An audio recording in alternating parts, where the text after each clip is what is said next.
Eh bien salut à toi qui regarde cette vidéo, ici c'est Nico. Donc aujourd'hui on se retrouve pour un nouveau compte rendu d'achat. Je dois vous avouer que franchement je suis complètement à la bourre, que là il s'agit d'achats je crois que j'ai fait au mois de juillet ou au mois d'août. Donc il y avait pas mal de jeux qui commençaient à s'accumuler un peu de partout, puis au bout d'un moment madame elle a commencé à me dire peut-être que tu t'y mettes un peu quand même. Donc je pense qu'elle a raison, puis pour éviter de me faire engueuler et puis peut-être de divorcer, eh ben, j'ai décidé de m'y mettre. Donc avant de passer aux achats, tout simplement quelques petits cadeaux de mon ami Jules Nax. Donc les petits cadeaux de Jules Nax, qu'est-ce que c'est? Donc sur la DS, qu'est-ce qu'il m'a filé? Bah tout simplement le Resident Evil Deadly Silence. Donc je crois que c'est un échange qu'on avait fait, je sais plus avec quel jeu, mais bon. Donc c'était un jeu que je recherchais, et puis quand il a eu la chance de pouvoir le récupérer en double, bah tout simplement il a pensé à moi, donc merci à toi. Donc ensuite en cadeau il m'a filé le Rogue Ops. Alors qu'est-ce que c'est Rogue Ops? Dans mon souvenir, parce que je l'avais quand j'étais adolescent, c'est une sorte de petit jeu un peu à la Splinter Cell, voilà, d'infiltration avec une nana. Donc j'ai des bons souvenirs de ce jeu et en même temps des mauvais. Quand j'étais adolescent j'adorais les jeux d'infiltration, surtout les Hitman, j'étais un grand fan. Et quand j'ai joué à ce jeu là, bah voilà, j'avais trouvé ça assez sympa, puis finalement j'étais retourné sur Hitman. Et le dernier c'est celui-ci, ça me fait vraiment plaisir, le petit Resident Evil Survivor 2 Code Veronica. Donc en fait pour la petite anecdote, c'est tout simplement il était parti faire un vide-grenier. Moi je voulais le faire mais ma voiture malheureusement elle avait des soucis,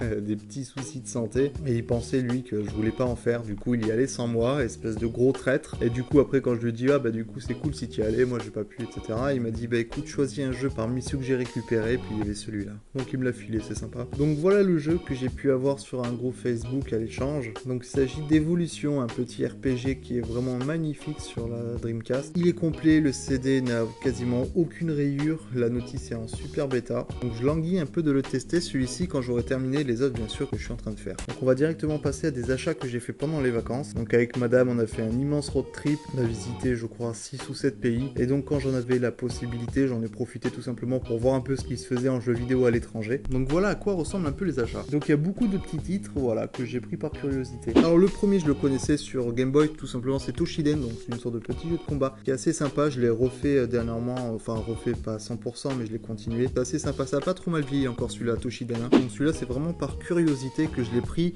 Donc il s'agit de Heian-Kyo Alien. Alors je ne sais pas encore vraiment ce que c'est comme jeu. Je pense que j'essaierai de le faire, enfin de le commencer pour voir un peu à quoi ça ressemble. Donc voilà. Donc ensuite toujours en Allemagne, j'ai pu récupérer le Mario Paint. Il était, donc je me rappelle plus exactement des prix, mais je crois que c'était 1 € les jeux de Game Boy. Donc le petit Mario Paint sur Super Nintendo, je pense pas qu'on ait besoin encore de le présenter. Donc ensuite on va passer sur la 3DS avec un jeu qui est encore neuf. Donc il s'agit du projet X-Zone 2, voilà. J'avais entendu énormément de personnes en parler quand elle était sortie, il me semble il y a quelques mois. Voilà, il me reste plus qu'à le tester pour pouvoir vous en parler peut-être un peu plus dans une prochaine vidéo. Donc ce que je vais vous montrer maintenant, ça me fait vraiment plaisir parce qu'il s'agit de très bons jeux sur PlayStation 2. Donc je vous avoue, au début quand je les ai achetés, j'ai eu un peu peur, que je me suis dit ça va être des jeux en allemand, mais j'ai eu de très bonnes surprises, j'y reviendrai un peu après. Donc le premier jeu que j'ai pris sur PlayStation 2, il s'agit de King of Fighter 2002, donc la super licence de jeu de combat de Neo Geo. Donc celui-ci il est complet, donc je sais pas par contre s'il a été déjà traduit en français, moi je sais qu'il est en anglais, voilà. Bon, après c'est pas forcément gênant, t'as pas besoin d'être bilingue pour pouvoir jouer à un jeu de combat. Donc ensuite le deuxième c'est Capcom vs SNK 2, pour ceux qui suivent la chaîne depuis quelques temps, vous savez que je suis un grand fan des jeux de combat, et ça c'est un jeu que je voulais absolument récupérer parce que je pense que ça fait partie des jeux phares, que ce soit des portages ou autres sur notre console, mais à avoir